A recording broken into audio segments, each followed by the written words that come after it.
Hello students, in today's class we are going to start a new lesson that is new unit 4 electric charge and electric current. So let us see first electric charge. நம்ம லெசனோட name என்னது electric charge and electric current. அதுல first வந்து நம்ம electric charge பத்தி இப்ப பார்க்க போறோம். So like mass and length, electric charge also is a fundamental property of all matter. ரைட்டா ஒரு மேட்டர் கன்சிடர் பண்ணோம்னா எப்படி மாஸும் லென்த் வந்து ஒரு ஃபண்டமெண்டல் ப்ராப்பர்ட்டி இருக்கோ அதே மாதிரி எலக்ட்ரிக் சார்ஜும் நம்ம ஒரு ஃபண்டமெண்டல் ப்ராப்பர்ட்டின்னு சொல்லி கன்சிடர் பண்றோம். Then we know about matter. Okay, matter you know that it is made up of atoms and molecules, and atoms have particles like electrons, protons and neutrons. This நம்ம lower class la irundhu padikrom that matter it is made up of atoms and molecules, and inside the atom you have particles like electrons, protons and neutrons. இப்போ இந்த ஒவ்வொரு particles க்கு வந்து நமக்கு என்னது charge தெரியும் ரைட்டா. That is electron have the negative charge, protons have positive charge and neutrons have no charge. Neutrons வந்து charge இல்ல. An electric current consists of moving electric charges. Electric current ன்னு சொல்றோம், அந்த electric current எப்படி form ஆகுது? It is because of moving electric charges. Electric charges move பண்றதுனால தான் அங்க வந்து electric current உருவாகுது. Okay. Then electricity is an important source of energy in the modern times. We know now day to day life ல வந்து இப்போ modern times ல பாத்தீங்கன்னா electricity வந்து it's a become very important source. ஓகேவா? Then அது இல்லாம electricity இல்லாம நம்மளால எந்த ஒர்க்குமே பார்க்க முடியல. So it is an important source of energy in the modern times. In this lesson, இந்த லெசன்ல நம்ம என்னென்ன படிக்க போறோம்? Electric charges, electric current, then electric circuit diagram and the effects of electric current. இது எல்லாமே நம்ம டிஸ்கஸ் பண்ண போறோம். Okay, right. Now let's just start with the first topic, electric charges. Inside each atom there is a nucleus with a positively charged protons and chargeless neutrons and a negatively charged electrons orbiting the nucleus. நம்ம ஒரு atom ஓட structure பார்த்தோம்னா atom centerல வந்து ஒரு nucleus இருக்கும். atom ஓட centerல ஒரு nucleus இருக்கும். nucleusக்கு உள்ள என்ன இருக்கு? What is inside the nucleus? You have protons and neutrons. Okay, you know proton is positively charged and neutrons they are chargeless. They don't have any charge. And outside the nucleus you have the electrons orbiting the nucleus, right? A nucleus க்கு வெளியில பாத்தீங்கன்னா there will be a number of orbits. ஓகேவா? இது வந்து shell கூட நம்ம படிச்சிருப்போம் கெமிஸ்ட்ரியில. L shell, M shell, K shell இந்த மாதிரி படிச்சிருப்போமா? So they have different orbits. அந்த orbitல வந்து என்ன நடக்குது? Electrons. Okay, the negatively charged electrons they are orbiting around the nucleus. Usually there are as many electrons as there are protons and the atoms themselves are neutral. இப்ப ஒரு atom consider பண்ணோம்னா அதுல எத்தனை electrons இருக்கோ அத்தனை number of protons இருக்கும். For example, if you consider sodium atom, sodium atomல 11 electrons இருக்கும், அதே அளவுக்கு 11 protons இருக்கும். Since they are equal, the atom themselves is considered to be neutral. ரைட்டா? electrons protons numbers சேம் இருக்கிறதுனால atoms வந்து நம்ம எப்படின்னு சொல்றோம்? நியூட்ரல் சொல்றோம். ஓகேவா? But if an electron is removed from the atom, ஒரு atomல இருந்து electron remove பண்ணிட்டோம்னா the atom becomes positively charged and then it is called as positive ion. நம்ம previous caseல என்ன சொன்னோம்? atom எப்ப நியூட்ரலா இருக்குன்னு சொன்னோம்? எலக்ட்ரானும் புரோட்டானும் சேமா இருக்கணும், ஈக்குவலா இருக்கணும். எலக்ட்ரான் 11னா புரோட்டானும் 11. பட் இந்த இதுல வந்து நான் ஒரு எலக்ட்ரானை ரிமூவ் பண்ணிட்டேன். அப்படி எலக்ட்ரான் ரிமூவ் பண்ணிட்டேன்னா புரோட்டான் நம்பர்ஸ் வந்து கூட ஆயிருதுல, அப்ப அதனால the atom becomes positive charge and then it is called as positive ion. atom சொல்ல முடியாது, positive ion சொல்லணும். இதே இதுல வந்து if an electron is added in excess, ரைட்டா? previous sodium atomல என்ன சொன்னோம்? 11 protons 11 electrons சொன்னோம். இப்போ நான் எக்ஸ்ட்ரா ஒரு எலக்ட்ரான் ஆட் பண்றேன். ஆட் பண்ணோம்னா நெகட்டிவ் சார்ஜ் வந்து இன்க்ரீஸ் ஆயிடுது. Therefore the atom is negatively charged and it is called as negative ion. When you rub a plastic comb on your dry hair, the comb obtains power to attract small pieces of paper. Is it not? So இது நம்ம வீட்லயே try பண்ணிருப்போம். என்ன try பண்ணிருப்போம்? ஒரு plastic கோம்பு எடுத்துக்குவோம், plastic சீப்பு வந்து நம்ம ட்ரை ஹேர்ல வந்து ரப் பண்றோம். ரப் பண்ணிட்டு அந்த கோம்பை வந்து நம்ம என்ன செய்றோம்? If you are keeping besides the small pieces of paper, paper பக்கத்துல கொண்டு போய் வச்சிட்டோம்னா it will attract that paper. அது எப்படி அட்ராக்ட் பண்ணுச்சு? So here is the reason. When you rub the comb vigorously, electrons from your hair leave and accumulate on the edge of the comb. நம்ம வந்து கோம்பை வந்து ஹேரோட ரப் பண்ண போகும்போது ஹேர்ல இருக்க எலக்ட்ரான்ஸ் வந்து ஹேர்ல இருந்து இப்ப எங்க போய் டிரான்ஸ்ஃபர் ஆயிடுச்சு, it is getting transferred to the edges of the கோம்ல போய் அக்யூமுலேட் ஆயிடுது. இப்ப இதனால என்ன ஆயிடுச்சு, hair is now positive charge. Hair is now positive charge. ஏன் சொல்றோம் hair positive charge? Because it has lost electron. Hair வந்து எலக்ட்ரான் லோஸ் பண்ணிருச்சு, அதனால அது இட் இஸ் பாசிட்டிவ் சார்ஜ். ஆனா கோம் வந்து எல்லா எலக்ட்ரான்ஸ் கெயின் பண்ணிருச்சு, அதனால கோம் வந்து என்னவாயிடுச்சு, நெகட்டிவ் சார்ஜ் ஆயிடுச்சு. ஓகேவா? Now measuring electric charge. Electric charge is measured in coulomb and the symbol for the same is capital C.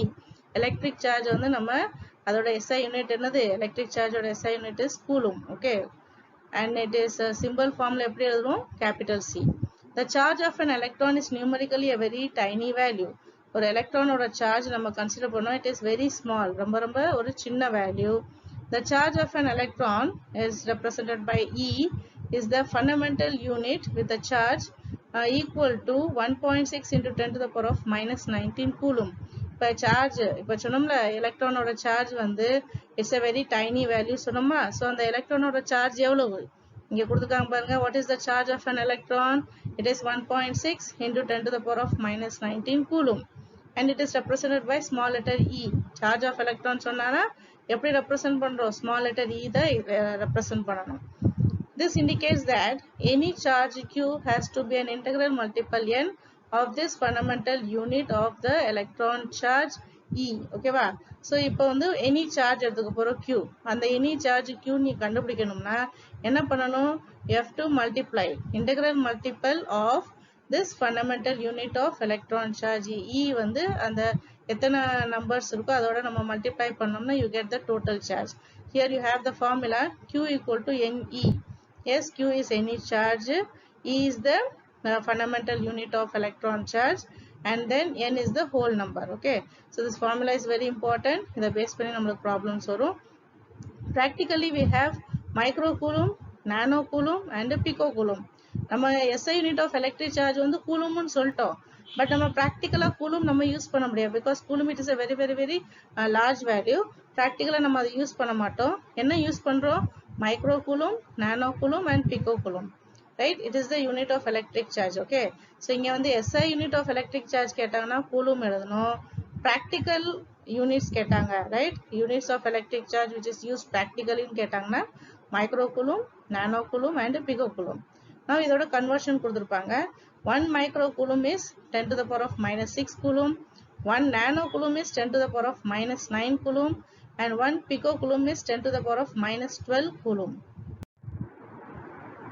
Electric charge is additive in nature. So this is one of the property of electric charge, that it is additive in nature. Now what is additive meaning?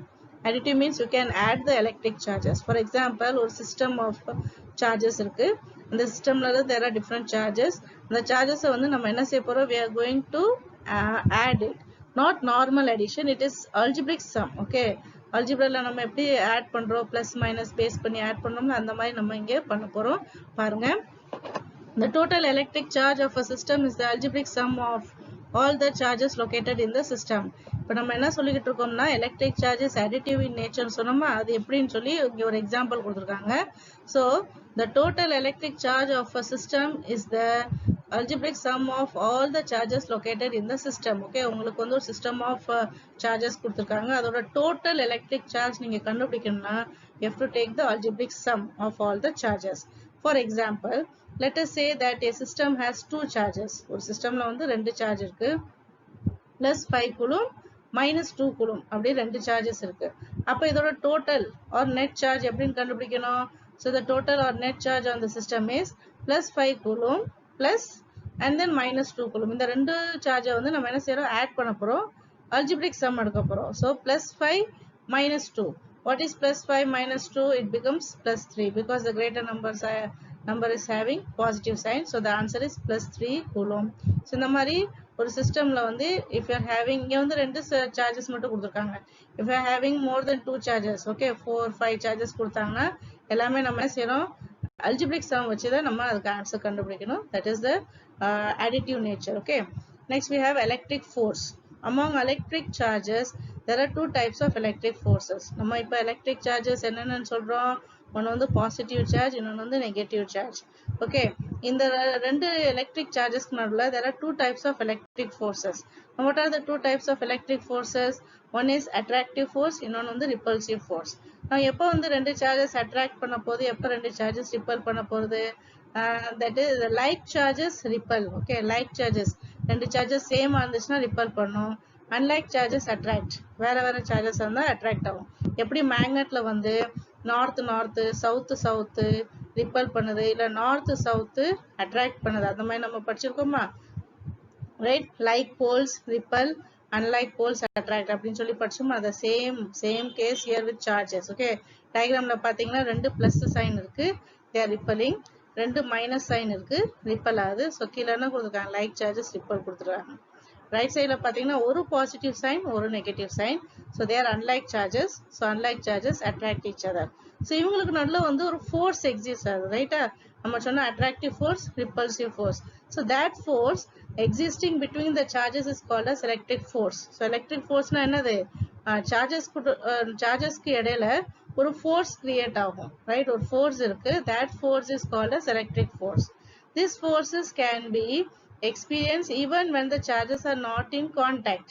Right, இந்த force, electric force வந்து எப்போ இருக்கும்? charges பக்கத்துல இருக்கும்னு அவசியம் கிடையாது. if it is away, if the charges are away also, then also there is a electric force. Electric field, the region in which a charge experiences electric force forms the electric field around the charge. So இதுக்கு meaning என்னன்னா, நடுவில் வந்து ஒரு charge வச்சுக்கிறோம், ஒரு positive charge இருக்கட்டும், ஒரு negative charge இருக்கும்.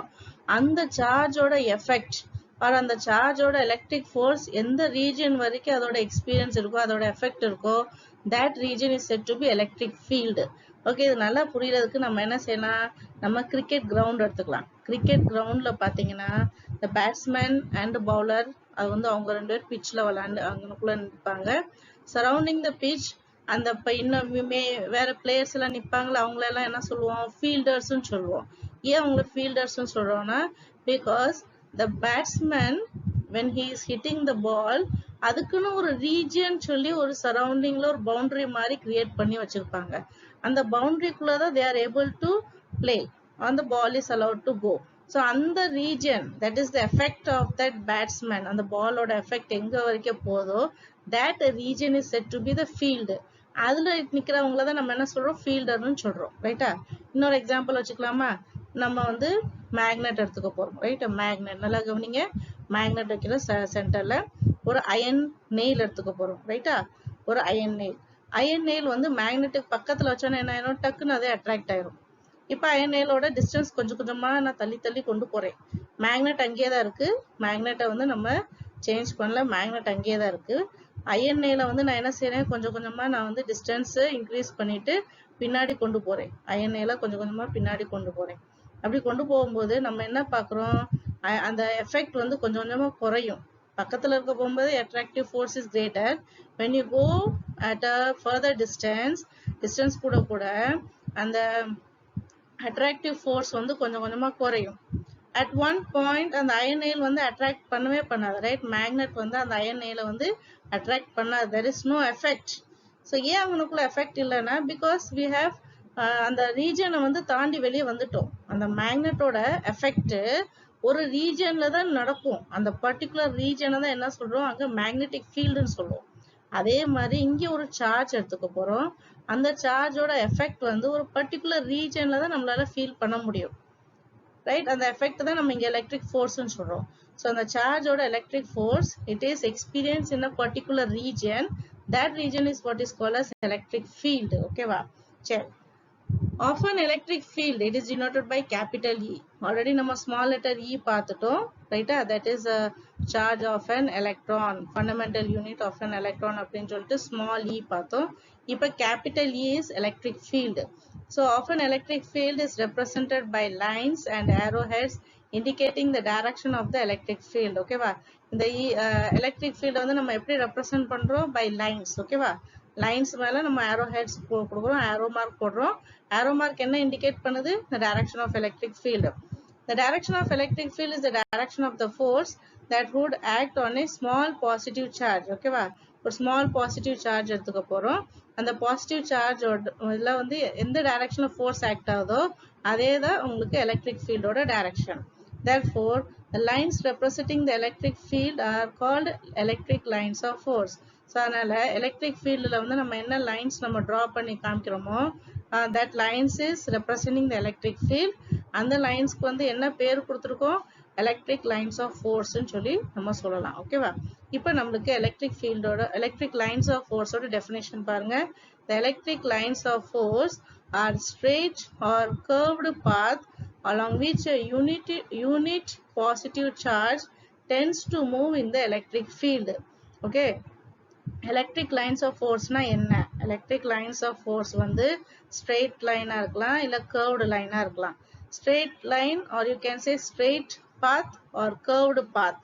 The straight pathலயும் curved pathலயும் என்ன நடக்குது, ஒரு unit positive charge வந்து it is moving in that electric field. அந்த positive charge வந்து unit positive charge வந்து move பண்ணதுல அந்த move பண்ற அந்த path தான் நம்ம எப்படி சொல்லி represent பண்றோம், straight path or curved path, and this is nothing but the electric lines of force.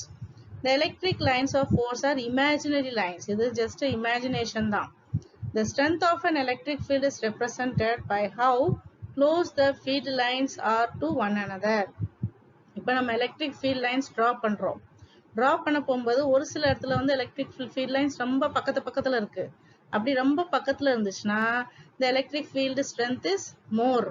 electric field ஓட strength வந்து கூட.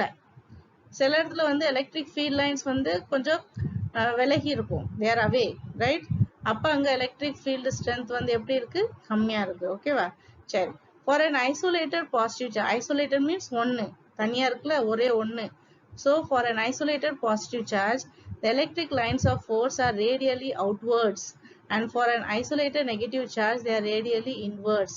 Right? For isolated positive charge na enna sonna, isolated means what? Isolated means ஒன்னே ஒன்னு. Okay, so here இங்க பாருங்க, இங்க ஒரே ஒரு சார்ஜ் இருக்கு, தனியா இருக்கு. ஸோ அந்த தனியா இருக்க சார்ஜ் தான் என்ன சொல்றோம், ஐசோலேட்டட் பாசிட்டிவ் சார்ஜ். இங்க வந்து ஃபீல்டு லைன்ஸ் பாருங்க, லைன்ஸ் ஸ்ட்ரெயிட் லைன்ஸா கொடுத்துருக்காங்களா, அண்ட் டைரக்ஷன் எப்படி இருக்கு, டைரக்ஷன் ஆரோ மார்க் வந்து வெளியில இருக்கு, it is moving outwards. So அதான் இங்க கொடுத்துருக்காங்க பாருங்க, they are radially outwards. Okay, that was for positive charge. இப்போ நெகட்டிவ் சார்ஜ் பாருங்க, சென்டர்ல நெகட்டிவ் சார்ஜ், இதுவும் தனியா தான் இருக்கு. So it is a isolated negative charge. இங்க லைன்ஸ் எப்படி இருக்கு, it is moving inwards, arrow mark பாருங்க உள்ள போகுது. Okay, so therefore it is radially inwards. இவங்க ரெண்டு பேரும் isolated, தனித்தனியா இருக்கிறதுனால இது பேர் isolated positive and negative charge.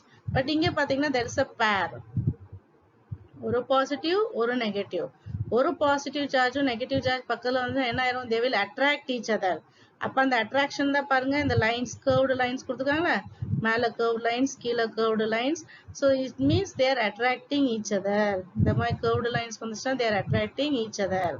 But அதே இது இங்க பாருங்க, ரெண்டுமே நெகட்டிவ் சார்ஜ், இது ரெண்டுமே நெகட்டிவ், இது ரெண்டுமே பாசிட்டிவ். ஸோ இவங்க என்ன செய்வாங்க, they are repelling each other. அப்படி ரிப்பல் பண்ண போகும்போது இந்த மாதிரி கர்வ்டு லைன்ஸ் காமிக்கணும். ஓகேவா?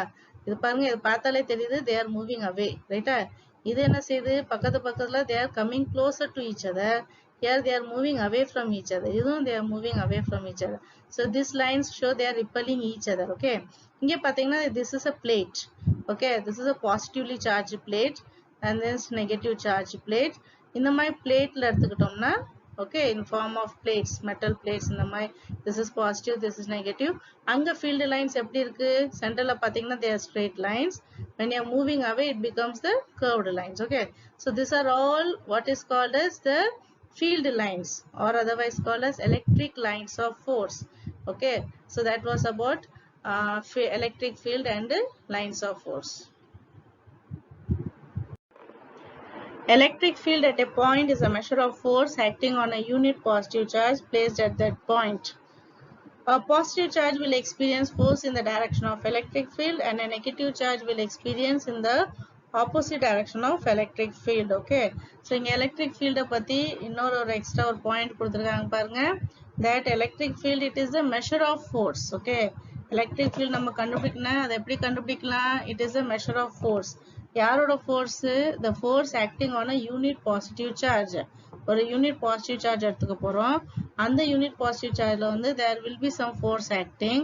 that force ஓட மெஷர் தான் நம்ம என்ன சொல்றோம், எலக்ட்ரிக் ஃபீல்டுன்னு சொல்றோம் at that point. ஓகே, இப்போ ஒரு எலக்ட்ரிக் ஃபீல்டுன்னு கன்சிடர் பண்ணோம்னா அதுக்குன்னு ஒரு டைரக்ஷன் இருக்கு. அந்த டைரக்ஷன்ல தான் நம்மளுக்கு positive charge will experience force. Okay, so this means positive charge will experience force in the direction of electric field. Positive சார்ஜுக்கும் எலக்ட்ரிக் ஃபீல்டுக்கும் ஒரே டைரக்ஷன் இருக்கும். but negative charge will experience force in the opposite direction of electric field. electric field குள்ள negative charge கொண்டு போனோம்னா it will be in the opposite direction. so அது கீழ அந்த டயகிராம்ல இருக்கு, நம்ம அப்புறம் பார்ப்போம். then electric potential. though there is an electric force either attractive or repulsive existing among the charges, they are still kept together, is it not? so even though நம்ம வந்து ரெண்டு மூணு சார்ஜஸ் கன்சிடர் பண்ணோம்னா அவங்களுக்குள்ள ஒரு அட்ராக்டிவ் ஃபோர்ஸா இருக்கலாம், ஒரு repulsive ஃபோர்ஸா இருக்கலாம். இந்த ஃபோர்ஸஸ்க்கு மீறி அவங்க வந்து they are kept together, அவங்க வந்து எல்லாமே ஒரே இடத்துல வச்சுக்க முடியுது. we know that in the region of electric charge there is an electric field. ஒரு எலக்ட்ரிக் சார்ஜ் எடுத்துக்கிட்டோம்னா சரௌண்டிங் ஒரு ரீஜன் இருக்கும். that region is said to be an electric field. அது நம்ம இப்பதான் நம்ம பார்த்தோம். other charges experience force in this field and vice versa. இப்போ இதே ஃபீல்டுக்குள்ள வந்து வேற சார்ஜஸ் உள்ள வந்துச்சுன்னா அந்த சார்ஜஸ்மே they will also experience force. there is a work done on the charges to keep them together. so இது இந்த ஃபீல்டுக்குள்ள வந்து when there are more than one charge, நிறைய சார்ஜஸ் அதுக்குள்ள வந்துச்சுன்னா there is some work done, அங்க வந்து சில work done நடக்குது. Okay, this results in a quantity called electric potential. so the work done சொல்லி ஒரு இது பார்த்தோம்ல, that work done is said to be or otherwise said to be, it is called as electric potential. என்ன work done? work done on the charges, work done on the charges to keep them together, and this is results in a quantity called electric potential. now what is electric potential? electric potential is a measure of work done on unit positive charge. இங்க பாருங்க, it is a measure of work done on unit positive charge to bring it to that point against all electric forces. ஓகேவா, நம்ம வந்து electric potential என்ன சொன்னோம், it is a measure of work done. ஆனா இங்க electric field என்ன சொல்றோம், electric field is the measure of force acting on a unit positive charge. இது வந்து measure of force னா என்னது, electric field. ஆனா electric potential it is the measure of work done on unit positive charge. Okay, இப்போ நம்மகிட்ட ஒரு unit positive charge இருக்கு. அந்த யூனிட் பாசிட்டிவ் சார்ஜ் மேல வந்து சில ஒர்க் இஸ் டன். அந்த ஏன் ஒர்க் டன் பண்றோம், to bring it to that point against all electric force. நம்ம ஒரு பர்டிகுலர் பாயிண்ட்டுக்கு வந்து அந்த யூனிட் பாசிட்டிவ் சார்ஜ் கொண்டு வர போறோம். ஒரு பர்டிகுலர் பாயிண்ட்ல வந்து ஒரு யூனிட் பாசிட்டிவ் சார்ஜ் நம்ம கொண்டு வர போறோம். அப்படி கொண்டு வர போகும்போது there is some work is done, and that measure of work done is said to be electric potential. okay, now when you see this diagram, you have this lines, horizontal lines இருக்குல்ல, this horizontal line it is uniform electric field. இது வந்து uniform electric field. இங்க positive charge எந்த டைரக்ஷன்ல போகுது, இந்த direction of electric field. இங்க நம்ம சொன்னோமா, the positive charge will experience force in the direction of electric field. அத பாருங்க, electric field எந்த டைரக்ஷன்ல போதோ அதே டைரக்ஷன்ல தான் இந்த பாசிட்டிவ் சார்ஜ் போகுது. so they are in the same direction. ஆனா நெகட்டிவ் சார்ஜ் பாருங்க, it is going in the opposite direction. electric field right சைடுல போகுது, நெகட்டிவ் சார்ஜ் வந்து லெஃப்ட் சைடுல போகுது. அதான் இதுக்கு meaning, a negative charge will experience force in the opposite direction. okay, opposite direction of the electric field. so you can see here in the diagram, this is the direction of electric field. அது வந்து right சைடுல போகுது, negative charge வந்து it is going to the left side. okay, so that was about electric field and electric potential. Thank you.